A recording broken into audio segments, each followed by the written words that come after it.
Evening, everyone, and welcome to this regularly scheduled Waterville Planning Board meeting. We will start with the Pledge of Allegiance. I pledge allegiance to the flag of the United States of America and to the republic for which it stands, one nation, under God, indivisible, with liberty and justice for all. Okay.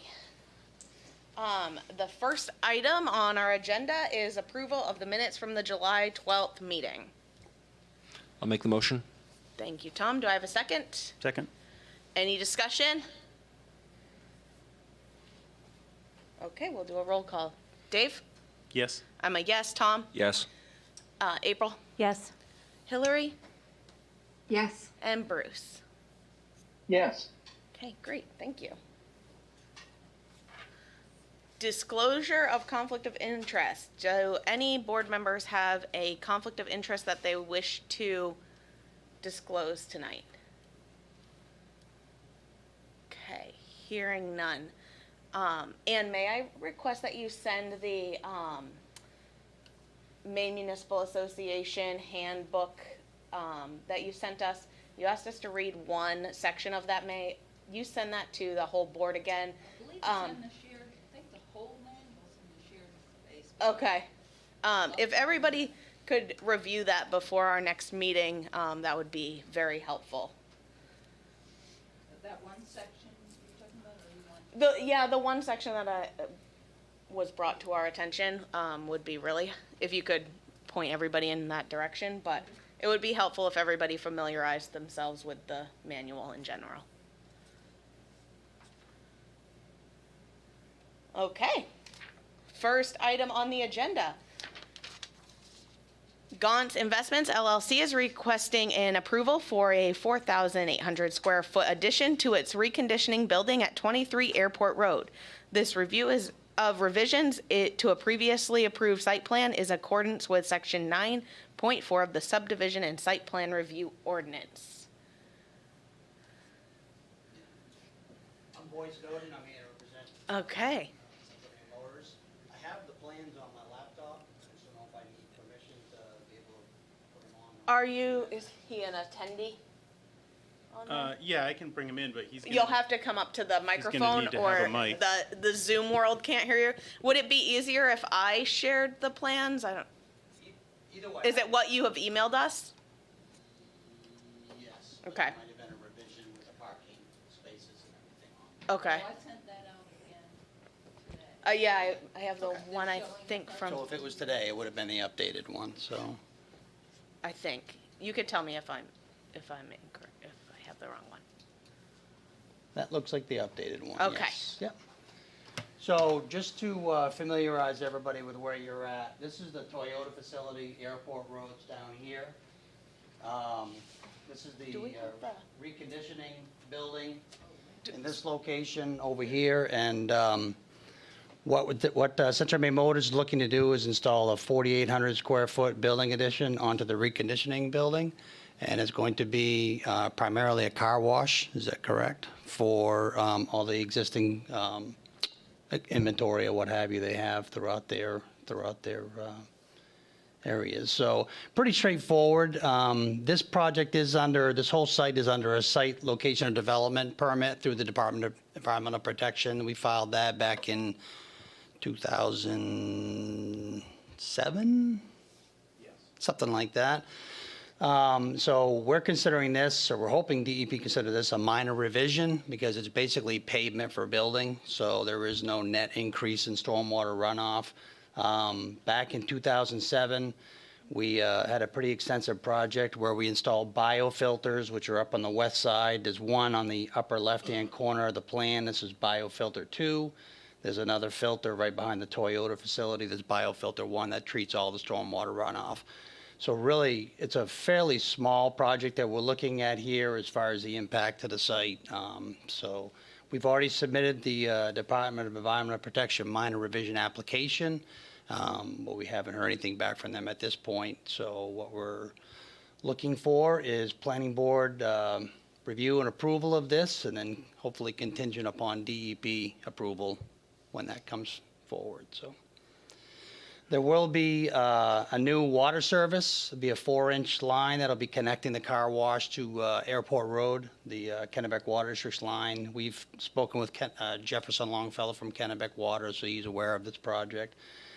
We've also communicated with Waterville Sewer District. We'll be running a new service to connect the car wash, basically because of the flow to right through to the existing main on Airport Road as well. So. And those are located just to the south side of the building. Other than that, really not a lot of impact to the site, not a lot of changes. Like I said, just pretty much pavement for building, so, yes. The building that you're replacing is the one that you tore down, because you're adding. So the Central Maine Motors back in 2016 purchased I don't know what it was called at the methadone clinic building, which they tore down and put that into parking lot back at that time. So where that was an out parcel, obviously it kind of gets wrapped into the DEP site location, but where they're not doing anything on that, that'll just be more of a catch up with DEP, I think, at that point. So the only thing we're looking at for this application is that 4,800 square foot building addition, so. Great. Any questions from the board? Any online? Okay, hearing none. Any questions from the public?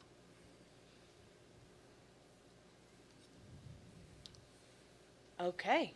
Well, with that, we can move on to findings and facts then? I have an electronic copy, I think, Anne, if that's easier. Would you like to have a paper? No. Sure. Yeah. All right. Do you have a copy of it, Boyd? I do not, no. Oh, do you want a paper? Yeah, that'd be,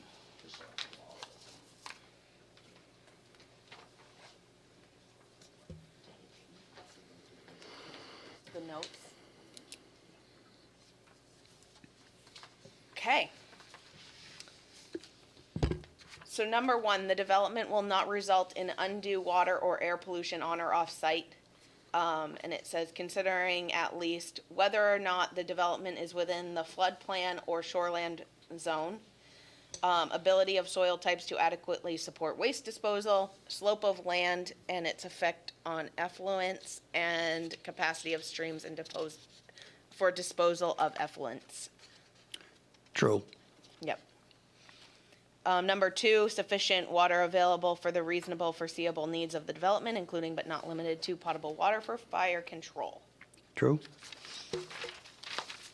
Number three, will not cause unreasonable soil erosion or reduction in the capacity of the land to hold water. true, Number four, the development will not cause unreasonable highway or public road congestion or unsafe conditions with respect to use of the highways or public roads existing or proposed. true, Number five, the development will provide for adequate solid waste disposal. true, Number six, the development will not cause an unreasonable burden on the ability of the municipality to dispose of sewage. true, Number seven, sorry, I said seven twice. Number seven, the development will not have an undue adverse effect on the scenic or natural beauty of the area, aesthetics, historical sites, or rare and irreplaceable natural areas or other public rights for physical or visual access to the shoreline. true, Number eight, the development is in conformance with zoning. true, Number nine, the developer has adequate financial and technical capacity to meet the above stated standards. true, And then the conditions that we have on here right now, permits, no building permit shall be issued prior to receiving approval from Maine DEP. Fire, the project is subject to general life and safety review by Waterville Fire Department, and a Knox box shall provide after-hours emergency access. Sanitary and sewer, the permit is $250 fee, would be required for the new connection. In addition to the permit fee, the project is subject to WSD's minimum ready-to-serve fee of $4,714.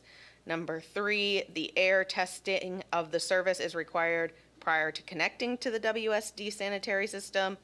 And number one, underwater, the developer shall provide a letter from Jefferson Longfellow. Well, you said you've already spoken to him, so. yes, Is there any further discussion? Okay, sounding like none, I will entertain a motion to accept this project. So moved. Second? Second. Second. And we'll take a roll call. So, Dave?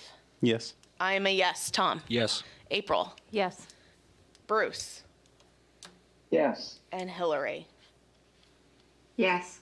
Thank you very much. Thank you. You'll get them all. Okay. Thank you.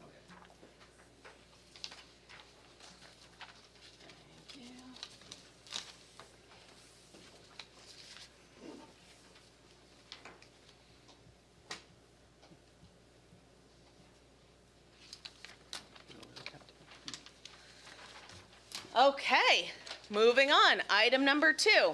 Rick Breton is requesting a rezoning of Solar Farm District to rural residential for approximately 18 acres of assessor parcel 6222. Rezoning will allow for the redevelopment of a residential subdivision in front of a previously approved solar farm at 208 Rod Road. This review is in accordance with section 7.1 of the zoning ordinance. You want? Additional information? Or do you have it? Well, we have some new people here, so Okay. maybe just summarize. Okay. My name is Randy Butler. I'm with Dirigo Engineering. And a couple of years ago, the entire 40-ish acre parcel was rezoned as a for solar district. At that time, it was thought that the entire parcel would be used for solar. Since then, because of capacity limitations from CMP and so forth, they've scaled that back, so it's only taking up roughly half of the parcel. So Rick would like to move forward with a subdivision on the remaining half, and because of that, because the entire parcel was rezoned as solar, we need to rezone it back to residential, back to the original designation, is the desire. Great. So I put the map up there so you can kind of visualize a little bit better. The 13 lots would be on 8 Rod Road, Correct. closest to the 8 Rod Road part, and the solar would continue in the back. Right. The lease area is kind of, I guess it's kind of a reddish cross-hatching, and then you can see the lines that you can see or appear like dark lines, those are the actual solar arrays, and then we're set back. It's kind of a zigzag line, trying to try to minimize the amount of lines in the zoning plan, but that's what we came up with. You have the other map, too. Let's see, I might.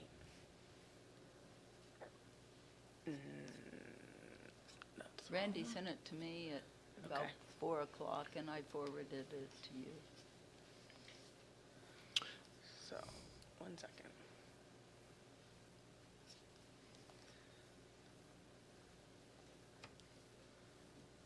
It's pretty much the same, there you go. Right, this is kind of a stripped-down version, if you will, just showing the rezoned area in kind of a cross-hatched green is the intent there. It's important to note that the subdivision is kind of in the preliminary phase right now, but some of the line work might change on the subdivision itself, but regardless of the subdivision, the actual zoning boundary would remain the same. Dave? Yeah, just, I guess, for everyone's clarification, this is all we're approving or discussing to approve tonight is the rezoning, not the subdivision. So, Right, thank you. yeah. And to further qualify, if I may, the planning board has no authority to rezone. They'll just be recommending to the city council. Yeah, so we Yeah, recommend to the thanks. city council, they have to take 2 votes on the rezone and get a supermajority, which is now all Oh, of they're them. down to 5 Bruce. councilors right now. Bruce? Yes, thanks. And I know it's a recommendation to the council. So who had to be notified for this? And were Abutter- butters notified? abutters. Do you want a list of names, or shall I just describe the notification requirement? It's anybody whose property touches that or is across the street from it. Yeah, how many were there? Hang on one And second. I guess,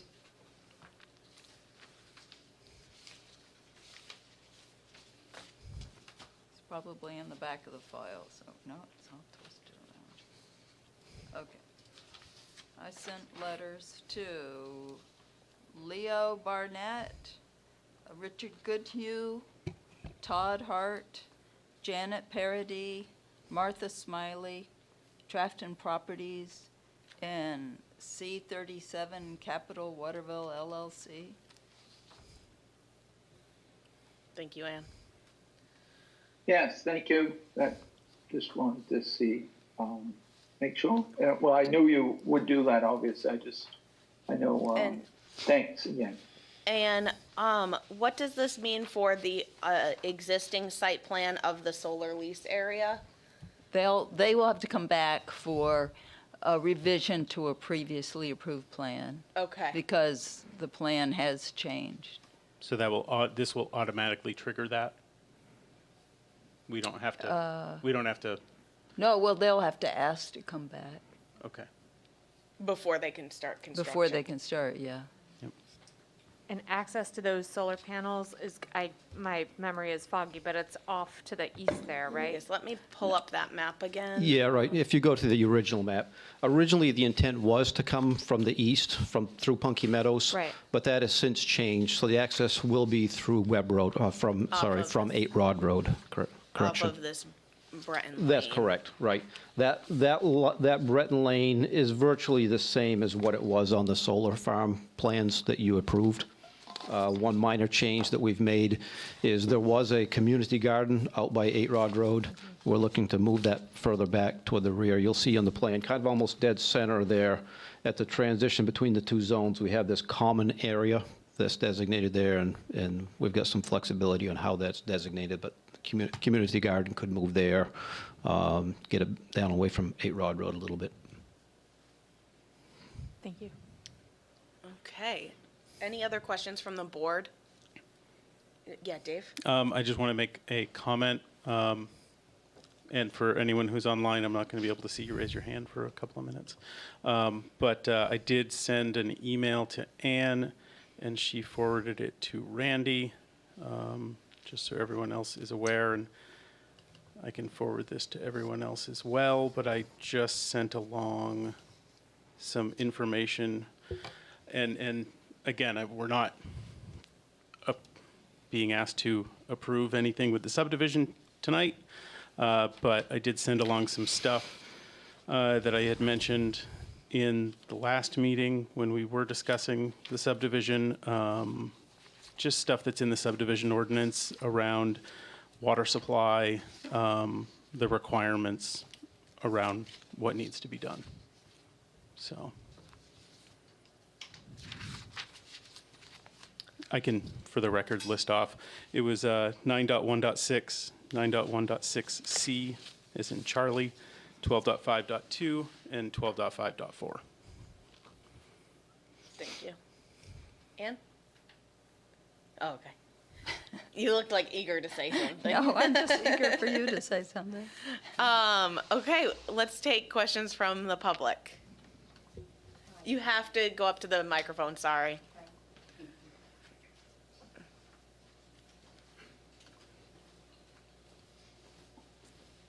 Hi, I'm Colette Hart. Could we have the screen, maybe not shared now? Do we need it? Thanks. I'm Colette Hart. I'm not in a butter. I'm here with my brother-in-law and his wife, Todd and Jane. We abut Punky Meadows. But I do have a question. What, so I can get an idea of the zoning, what is Punky Meadows zoned as? Rural residential. Okay, so it's the same. It's rural residential. Okay, so again, this isn't, I know this is jumping the gun, but we were just curious what the zoning was and what type of properties could go in. Would it be actually homes, or could it be double wides, or is that something that can't even be discussed right now? Yeah, I think we can discuss that right now. So, they were with us 2 weeks ago to explain the plan for the property. And the plan is, and correct me if I'm wrong, Randy, it's about, what, 15,000 to 20,000 foot lots. 20,000 square feet minimum. So 20,000 square foot lots subdivision, and they're gonna be, modular homes. Yeah. The plan is for modular. With full foundations and, all of Okay, so that. modular is not considered, a double wide's not considered a modular, Randy? No, so these come like kind of partially. A prefab Yep, home? Yeah, basically. prefab home. Okay, and then that's exactly. about a half an acre? Yeah, roughly. Roughly half an acre? Okay. That's all I have for questions right now. Yep, absolutely. You have, just come up to the microphone so they can hear you in the interwebs. I hate talking in public here. So, Janet Parody, my daughter owns the abutting piece, or you read off my name. I think Yep. I was on the loan or whatever. So couple of questions. If this doesn't pass as residential, it stays as the solar something. Okay, and I know there's a huge iron issue. I don't know if that is supposed to be discussed at this meeting, but I wasn't sure if, I'm sure somebody knows that if to put in wells, I heard there was going to be like 25 individual wells drilled. Do they know there's a huge iron problem? I know we put in a $4,000 filtration system, and it doesn't even, we can't even do the laundry. It ruins the clothes. So, Yeah, and so- the next door neighbors also have a very expensive one, and that, I don't know if it works good or not, but That's what David was referencing when he, kind he of said read water off those supply, so I ordinances. wasn't Yep. sure. Okay. So, and that's part of, the subdivision ordinance, if you wanna. Yep. So in the subdivision ordinance, 916 says that water supply system proposals contained in the plan shall be in compliance with section 12.5 and shall be approved in writing by, and the one, there's A, B, C, but it's C, a civil engineer registered in the state of Maine. If individual wells serving each building site are to be used, the board shall also require the subdivider to submit the results of water quality tests as performed by the Maine Department of Health and Human Services. Such approval shall be secured before official submission of the final plan. So the So I water believe- quality, and then it goes on further in 12.5 to talk about water volume, 350 gallons per day per dwelling unit, and at an adequate pressure and volume for firefighting purposes. So all of that's going to have to be proven out, that the water is safe to drink and that there's enough volume and that it will not impact the aquifer to impact surrounding wells Yeah, okay. from a volume perspective. Okay. I believe ours passed the test that it is okay to drink, but it tastes terrible and it makes everything very, very orange. I mean, everything. I mean, you can't, even with the filtration system. So for them, when I heard there was 25 individual wells going, and I knew the neighbors also had problems, I thought, how are they going to do that? They're going to be ruining all their brand new pipes to these homes. And so I just wanted to make sure that that was considered. And I'm glad you said it has to pass a test that it won't affect her well. So, okay, so how do we know the answer to all this, or how do we know it passes and stuff like that? You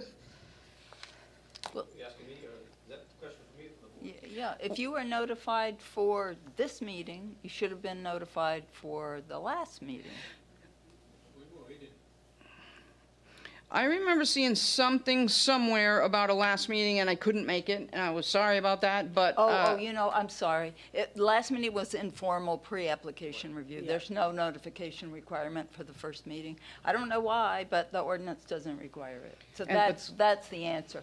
For the next meeting, the developer has to notify abutting property owners by certified mail.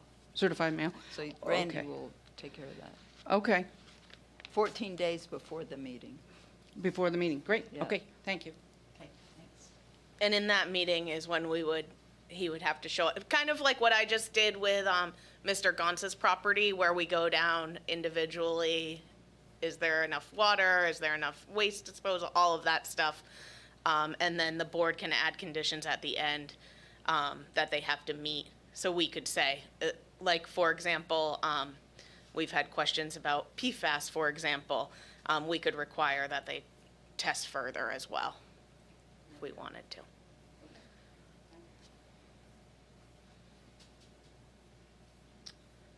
Any other questions?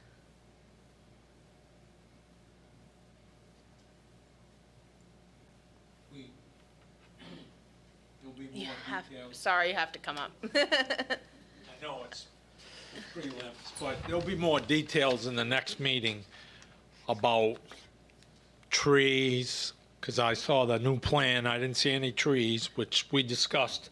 Right. You said 2 years ago, it seemed like it was a year ago, but, you know, I'm not sure, you know, geez. When you decided to do solar and the whole piece, and then we decided, okay, you would do a tree barrier, and I didn't see that in your plan there, that's all, but that's later on, I'm Yeah, so assuming. to answer that question, before they can start construction on the solar, they'll have to bring the whole plan back to us. Redo For a review. Right. And that's when we can make sure the proper buffers are in and Right. everything like That's that. what, Until and that's then, what I it's was, gonna right, stay. that's why I, will wait till then. Yeah, so, because that's something that we brought up in the last meeting, it changes the whole buffer and the road and everything. So, in order to start construction on the, solar, they have to return back, for another review, an amendment, basically. And they would be notified. And, would they be notified if it's a revision to a plan? Yes, yeah. Okay. Hillary.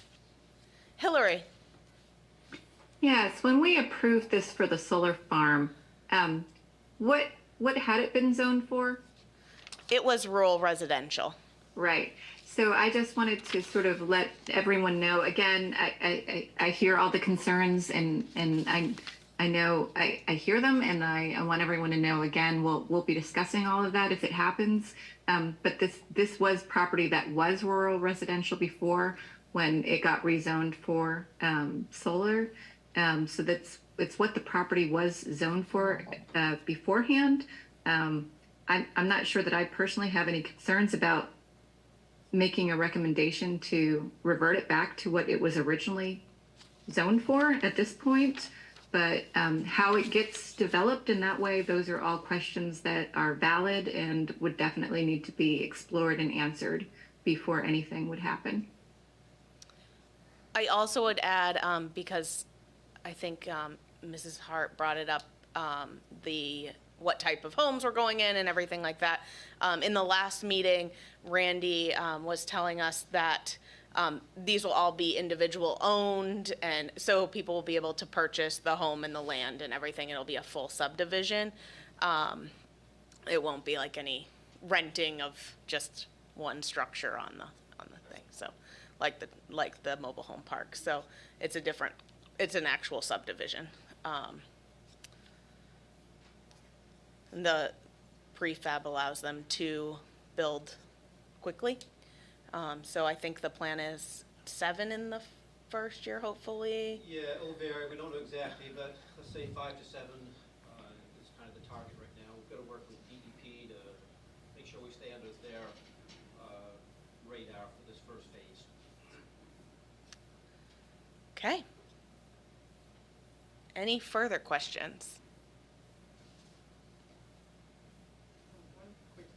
Yeah, absolutely. It's just real quick, the second letter that we got about the DEP, I had no idea what that meant. Is that anything to do with this whole project? I didn't really understand the second letter. So she just asked for clarification on a letter that she received on DEP. Randy, do you want to Notice of explain it? intent to file with DEP. Okay, I think I know what you're referring to. Was that, it may have been in relation, okay. Thank you. Let me read this quickly, make sure. Yes. Remember, Ann, when you raised your eyebrows about who is C37 Capital, C37 Capital is the company that's buying, or has already purchased, sorry, they've already purchased the 3 mobile home parks from Rick Breton. So Rick Breton no longer owns those 3 mobile home parks, those being Punky Meadows, Countryside Mobile Home Parks, and Village Green. So that's why Ann mentioned them as an abutter, because they are an abutter to this property. What this is, this public notice here is the last phase, a year or so ago, or a year or more ago, Countryside Mobile Home Park had an expansion, and that triggered a site location of development permit. It's a very in-depth permit through DEP. And whenever property is transferred, the property that's transferred under that permit, then the new owner has to notify abutters. And just so you're aware, I'm not sure why they actually have to do that, but it's part of DEP's requirements that they notify abutters. There's no change to what's happening there as far as, they're still going to continue along with this plan for phase 1 of the expansion of that Countryside Mobile Home Park. So that's kind of what that letter is about, just notifying you that there's been a transfer of ownership. That's the bottom line. You're welcome. Okay. Any further discussion? All right, and this isn't a contract zone, so we don't have to go through the comprehensive plan, or? No, we don't Okay. have to do that. So I'll entertain a motion. You may if you wish. That's okay. Move to recommend to council that the property is rezoned to rural residential. Okay, do I have Or a the- second? Seconded. The section that they asked for. Thank you, Hillary. So we will do a roll call. Dave? Yes. I'm a yes. Tom? Yes. April? Yes. Bruce? Yes. And Hillary? Yes. Great, thank you very much. Thank you, folks. So our next meeting is August 9th. Yep. Motion to adjourn? So moved.